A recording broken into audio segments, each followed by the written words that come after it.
Welcome friends to another r/MaliciousCompliance video. Today we've got a great story of getting the big boss fired. But first, a story from Alhorst. I need to do some work? Fine, I will. So I'm a security guard in a store. One of the big things about my position is that I don't work for the store itself. I work for the security division in the company. That means that I have my own manager who's separate to and outranks any store manager. Retail is an unpaid industry. This goes for the store managers as well. This also means that a large portion of the people who accept becoming a manager do so because they're okay with a pay cut, as long as they get to boss people around. This also means that store managers become angry and confused when they find out they can't order me around, as they're literally not my boss. After a month or two, we usually come to an unspoken agreement. Life is a lot easier if we all get along. This brings me to now.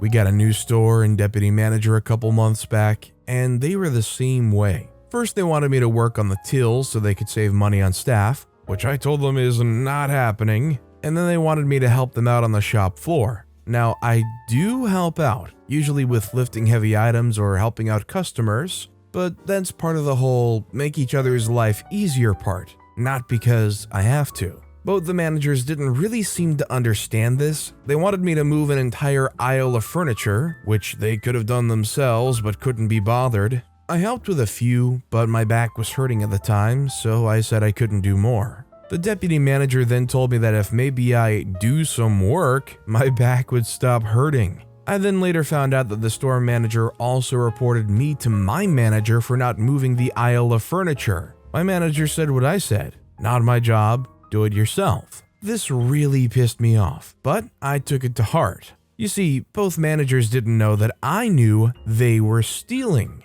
As far as I was concerned, the company was screwing all of us, so as long as they were only taking a small amount like an energy drink or a bit of food, I didn't care. But since they wanted me to do some work, I did. I spent the next couple of days going through the last month of CCTV, burning off any discs of footage of them stealing, and meticulously making records of who, when, what, and where. Their face when my manager and their boss, the area manager, came in and said they need a private meeting with them over some security concerns. Absolutely beautiful. I don't know what was said in the meeting or decided on. It's only a couple of days ago. And when it's on a store manager level, it needs to go through multiple reviews and meetings. But they are both suddenly a lot nicer to me. Considering everything OP documented here, do you think it's safe to say that these managers are on a fast path to getting fired? If somebody documents numerous times of these managers basically shoplifting from their own place,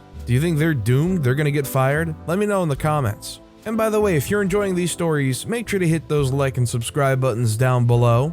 Every single video has awesome stories, like our final story of the day from Warrior044. Boss's boss threatens to fire me. I accept and get himself and his friends fired. This whole story happened in 2021 and ended in October. Darn, time flies. And it is something that puts a Cheshire smile on my face. In January 2021, I began working for a very big American company in Europe that was and is in the energy sector. At the factory plant I began working at, the parts of gas turbines get assessed for restoration and reworked so they can get used again. Each single part would cost several thousand when produced new, and hold for like a decade or so. Reworking costs like 1/4 of that, and the part would be good for another 8 to 10 years, with more inspections of course for safety. The customers would pay like half or 3/4 the cost of a new part. And since we're talking 2 to 8,000 per single part, and a gas turbine containing thousands of pieces, we're speaking several million for each gas turbine. Customer would save a good chunk, and of course the company was sitting on a golden goose. Over the decades, that meant that the facility where the stuff was reworked had an absolute uncontested income, without much competition, since their parts were their own design and production, and a win-win for the customer and company. Over time, that led to the problem that competence, invention, or even honesty were not needed by the management of the facility anymore. As long as the workers stick to the already developed and tested processes and did their job, money would keep flowing in regardless what the office did or did not. You can see where this is going. So, I was hired there as part of quality control. Specifically, I was to operate a 3D computer-managed measuring machine.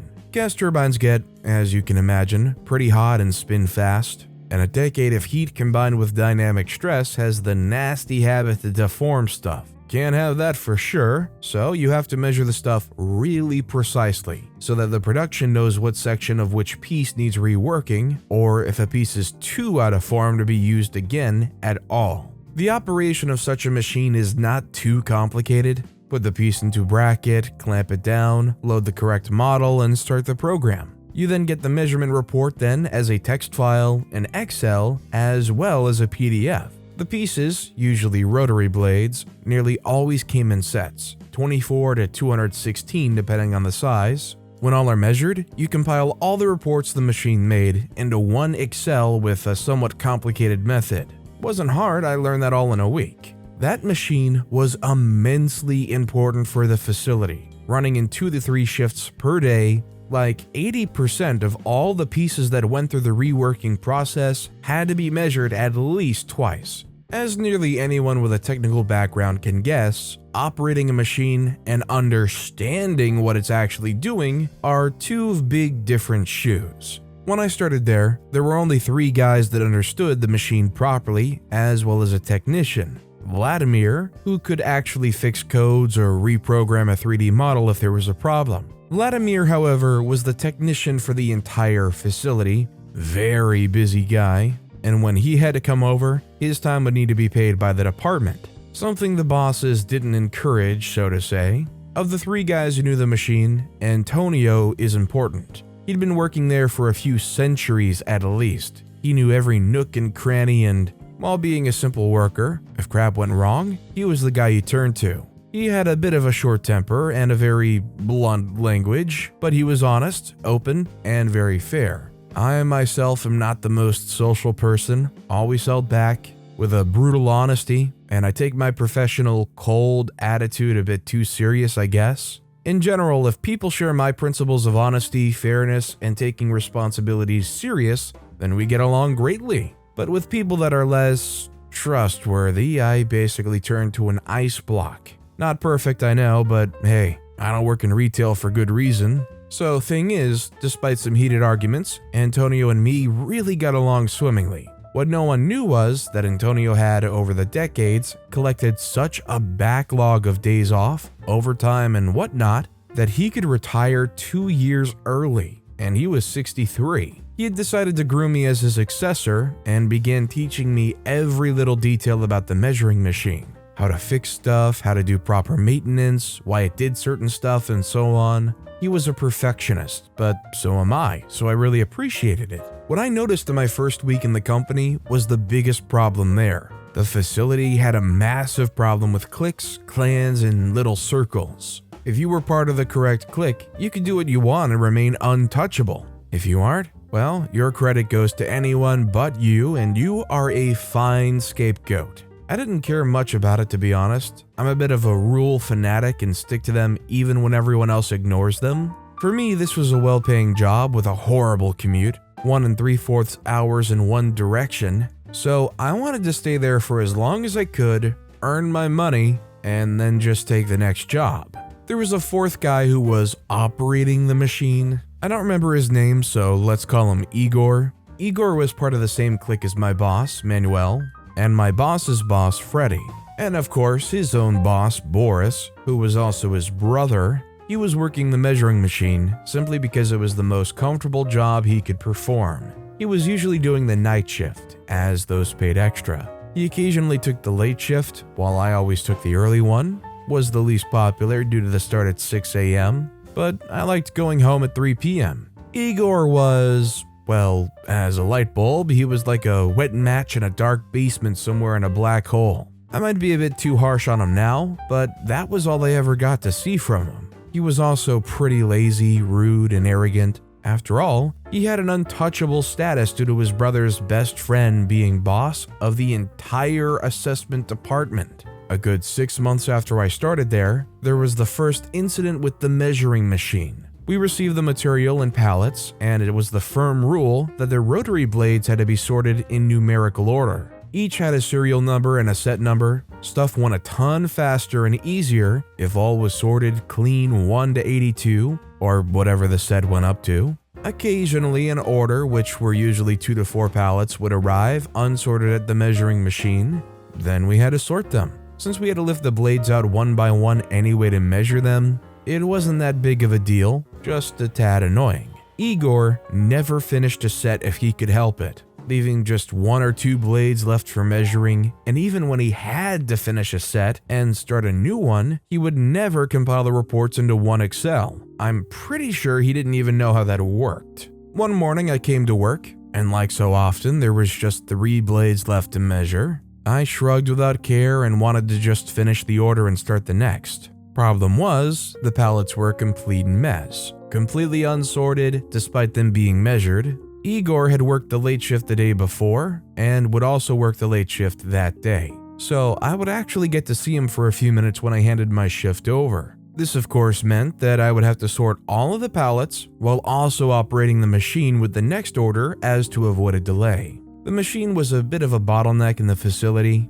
Usually this is a chill post. The blades are never heavier than 48 pounds-ish, and you had like 6 to 14 minutes between the measurement cycles to lift them out and exchange them with the last measured blade. Sorting the last order took me 2 hours of quite sweaty work, while also operating the machine nearby, so I was somewhat annoyed. When Igor came in the afternoon, I asked him in a polite manner why he hadn't sorted that one order. He replied in a rude tone that he wouldn't do that. I was a bit baffled and asked if he didn't know that it was mandatory to do that. He simply replied in a pretty rude tone again that he wouldn't speak about that. Outright refusing to speak about a problem? What the heck?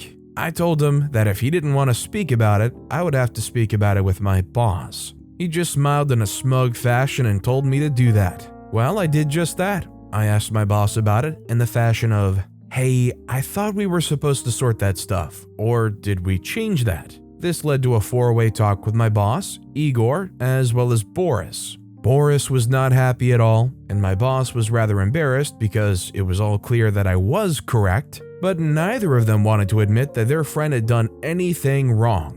I did my usual ice block impression, showing a blank face, replying in very accurate and short words, and staying all polite and professional. It came out rather inconclusive with a kind request that we should sort the pallets if they all came in as a mess.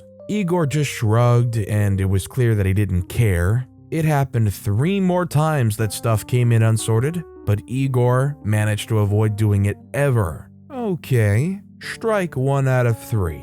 6 weeks later, there was the second incident. Every morning before I started, I would maintain the machine like Antonio had showed me to do, cleaning everything and rubbing special liquid into the stone tread the machine's arch ran on back and forth. One morning I came in and turned the machine into manual mode like every morning so that I could run the arch to the end of the tread for maintenance. A second thereafter, I heard a grinding noise and instantly stopped the machine. The arch was an air cushion based runner, kind of like a hovercraft, as where the bottom of the arch would always remain a tiny bit above the surface to ensure minimum vibration. So a grinding sound is really, really bad. I quickly inspected the thread and found quite the deep crater in the stone surface, maybe 2 to 3 centimeters deep, an inch, and wide as well. That was enough for the air cushion to lose pressure, so the arch was sliding over the stone surface of the tread. This inspection also revealed scratches along nearly the entire length of the tread,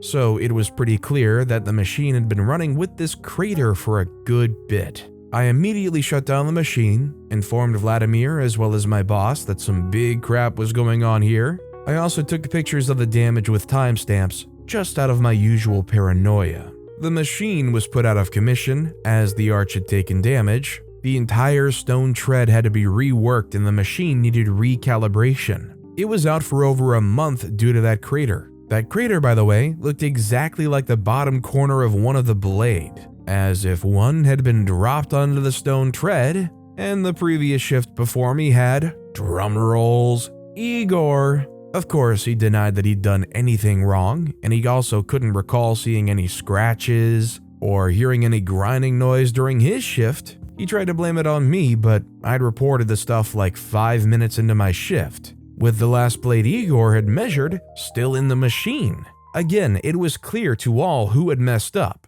but again, not even a harsh word to him. While the machine was getting fixed and reworked, we were put to different work. I got into the pre-assessment team, where the pieces get their first evaluation. I made good friends there, which would serve as my ears later on. Strike 2 out of 3. After the machine got fixed a good month later, we'd collected a massive backlog, to the point that the other departments, who did the repair, were struggling to find something to do that didn't need measurements. The machine was supposed to work in 3 shifts, but Antonio had left for his 2-year vacation when the machine had been put out for repairs, and the other 2 colleagues who knew how to run and maintain the machine had left for better jobs. So it was only me and Igor by then, with me working quite some overtime for good pay. All BS aside, hourly wage was really proper. One morning I noticed something pretty weird. The order I had just started the previous afternoon on was still not finished, again with just 2 blades remaining. Every measurement report has a timestamp, which I quickly had a look into. The measurement cycle for these was like 3 minutes, plus 1 minute exchanging 1 blade for the next. For some reason, the measurement reports from Igor's shift had like 10 to 15 minute gaps in between, some even half an hour. Igor was still around as he had the night shift. I knew he was a bit of a slacker, but these gaps were quite big, so I first thought there'd been trouble with the machine. I asked him if he had any trouble with the machine last night, and he snapped at me that all had been fine. I asked him if he was sure, and he in return inquired why I asked. I told him that there was quite some heavy gaps in between the measurement report, and that I couldn't find any error messages of sudden stops or such. Igor looked at those timestamps for a moment, back at me, and just shrugged before he went home. That would have been the end of it if it wouldn't have been even stranger the next shift, Monday. I had for once not worked on Saturday, so Igor had 3 shifts in since I'd clocked out. I came in as usual, did the maintenance and cleaning, and wanted to check how far he'd gotten. 4 orders had went through since my last shift, so I assumed that, as usual, I would have to compile the reports. But there were none. I was pretty confused, searching the order's numbers, checking the machine protocol and all. The measuring machine had been running over the weekend with no shutdown or restart visible in the log, but also no measurement reports at all. I called in Vladimir, as, well, 4 orders worth of reports missing is a big deal. According to rules, I also informed my boss that the machine was standstill due to technical issues. Both Vladimir and my boss came into the measuring room, and we 3 searched for the problem. It took us a while to figure it out, simply to it being absolutely not expected. Someone had turned off the output of the machine, maybe to avoid the timestamps. This again caused quite some ruckus, as all 4 orders had to be measured again with reports, and production was really struggling now to have something to work on. Again, all clear who messed up, and finally Freddy had enough, but not of Igor, the malicious compliance. The afternoon of the same day, Freddy, the boss of the entire assessment department, came into my measuring room, nice expensive suit, tie, polished shoes, and went straight into my face. I was currently sitting in my chair compiling the results of the re-measured first order, when he stood before me, giving me no room to get up. He looked down on me and snapped at me that he was sick and tired of me bullying my coworkers. He handed me a letter, which were the signed papers of my contract termination, signed by him of course. He informed me that I had exactly 2 options now. I could either promise to do better, apologize to my coworker Igor, and admit I was at fault, or I would be fired immediately. Well, the good thing of being bullied and terrorized for most of your childhood is you learn to keep a cool head under stress. So I reined in my first urge to discuss with him or tell him that such was illegal. Instead, I took the letter and read through it before nodding a few times. Due to my cold, professional attitude, I was known for often remaining silent, so he took my nods as my compliance. He informed me that he awaited my written apology before 2 p.m. All of the bosses went home by 2 p.m., and he came in around 8 or 9. Well, when he turned around and marched out with a smug grin, he left me with the termination letter. with his signature on it. Fun fact, when both parties agree to it, a contract can be canceled immediately without any further responsibilities besides paying for already issued hours, which go directly through human resources via the electronic timestamps of our clocking. I had 2 hours left until this deadline, and I spent it carefully cleaning my workplace, making a backup of my work laptop according to the rules, and then also according to the rules, cleaned the hard drive completely. The backup was put into the assigned server with all my data correctly named and compiled. But of course, the server for backup data is marked as unsearchable to avoid your search list getting cluttered. After all, the same parts types came in again and again, with the same material numbers of course. If you know the rules and knew you were to search, you would find the stuff within 20 seconds. If not, well, good luck mate, it's only like 10 terabytes or so. I made a copy of the termination paper, signed by me now too, and sent them to my email, which was allowed. Put the original back into the envelope and packed my things up. Then I went up to my office, envelope in hand. The big boss showed his smug smile again the moment he saw me, but was quickly confused when he saw me with my laptop, work phone, and all that too. I handed him the letter, offered a polite nod, and turned around again. He shouted, "Where the heck was I going?" Him still holding the envelope in his hand. "You terminated my contract. According to the rules, I'm to hand over all personal equipment I'd been handed by the company before leaving. Exception according to paragraph B are safety shoes and safety glasses. I bid you a fine day, Mr. Freddy." I said that with a cold, calculated voice, trying my best to sound like a lawyer, simply because I knew that he hated my professional attitude. Then I went to my own boss and piled my stuff on his desk. My boss was confused as heck, asking me what was up. I briefly informed him that my contract was terminated and that once more quoted the rule. My boss was a smug butt too, but he wasn't all dumb. His eyes went big as he immediately realized that I was the only person he had left that actually knew how to maintain and properly operate the measuring machine, and that he had such a backlog already that other departments relying on the measurements had started to enforce short-time work.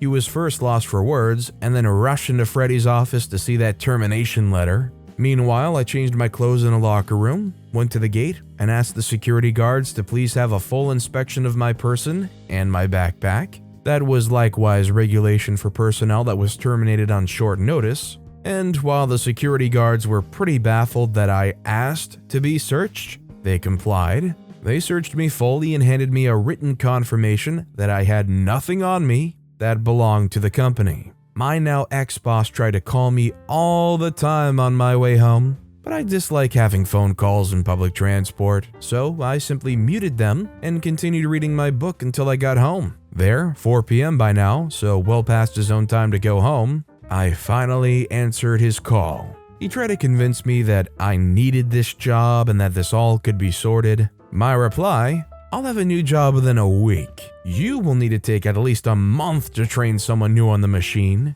If you had anyone that could train a new person, I'll tell you what, give me a solid contract with triple the pay, and I come back. Oh, and I want a written apology from Freddy, too, as well as my piece when working." He told me that I was completely unreasonable with such demands. Again, I say, so to get this clear, 3 times I discover massive BS happening. 3 times you guys try to heap the blame on me, and then you guys literally try to humiliate me, and Freddy does actually fire me, and you want me to be reasonable? Well, guess it would be reasonable then to just ignore you then. Please be well. I hung up on him and blocked his number, as well as any other number which he would try to call me with later on. The aftermath: as I'd mentioned before, I still had ears in the company, so I have a good idea what followed. The facility suddenly had its most sensitive bottleneck tightened even further, and then clogged full of concrete soon after. No one maintained or cleaned the measuring machine anymore, and being a precision machine, it didn't take that lightly.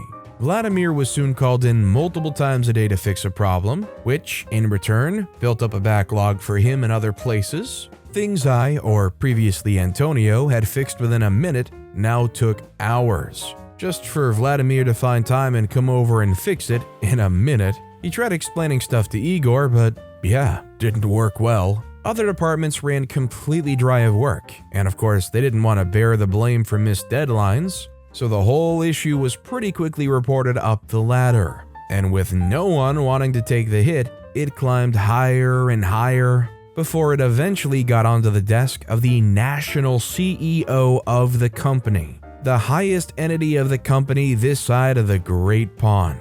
Found that out via a friend in HR. Was followed with the arrival of the proverbial kill squad, you know, the modern equivalent to an executor. A bunch of guys in very tight suits, no sense of humor, cold eyes, and the strict command to find someone's head to put on a silver plate. As far as I heard, even a prosecutor from the USA was among them. I was called by the company a month later, asking if I could come in for an interview. Not a job interview, mind you, but they asked me to give my statement on the whole affair. This wasn't a legal thing and they had no way to force me to make a statement, as it was an internal investigation, but I still happily complied, and even gave my signature that I told the truth, gave them the entire story as accurate as I could, and openly admitted what I didn't know or where I was only guessing. They thanked me and apologized. Honestly, I felt that they couldn't pay me for the time they took from me due to legal reasons. I was fine with all that and went home. Igor got fired for careless negligence. His brother Boris likewise got the immediate boot in the butt. My boss went down under as well. He and Boris were fired for mismanagement. Their boss, however, Freddie, he got not only fired, but dragged in front of court. No idea how that went on, as he was dragged to the US. But given how ridiculous that justice system is, and that he'd been designated as a scapegoat by one of the biggest companies worldwide, wouldn't be surprised if he had to hold very tightly on the soap for a good while. The entire facility went firmly in the reds for that year, due to nearly all contracted reworks missing deadlines, which means a daily fee of tens of thousands per contract. My years in the company soon sought themselves new jobs, despite in one case being there for 20 years. Last I heard is that the company had to contact the producer of the measurement machine to train the new employee how to operate it properly. I had asked for triple my pay. Well, those guys were more like triple the zeros at the end. Oh, and I did find a new job within 1 day. I was fired on Monday, had the interview on Tuesday, a test work day the Thursday, and I was asked at the end of that day when I could start, which was next Monday. I do manual measurements now in an incoming quality control department. The boss is a blast, the team is all friendly, and my commute is 18 minutes with an electric scooter. I've worked there for 9 months now, and I'm already the de facto team leader for the first sample stuff. And best of all, I'm appreciated for the work I do too. Hope you like this long story. I mean, looking beyond the simple fact that this was awful nepotism at place here, I think this really also highlights why you don't really want to work with your friends or family if at all possible. It's one thing if it's a family-owned business, but in this situation, you can see it pretty clearly. You don't want to blame your own brother or hold them responsible for something that they're doing wrong. But the problem is, you're doing that as an integral part of a multi-billion-dollar business. Needless to say, blood is thicker than water, but is it really thicker than a stack of billions of dollars? That said though, that's all the time we have for today. Now if you want to hear another malicious compliance story that was crazier than both of the ones in this video, click on that left video. Or if you missed my latest video, click on the right. That said though, I'll see you all next time with some more stories.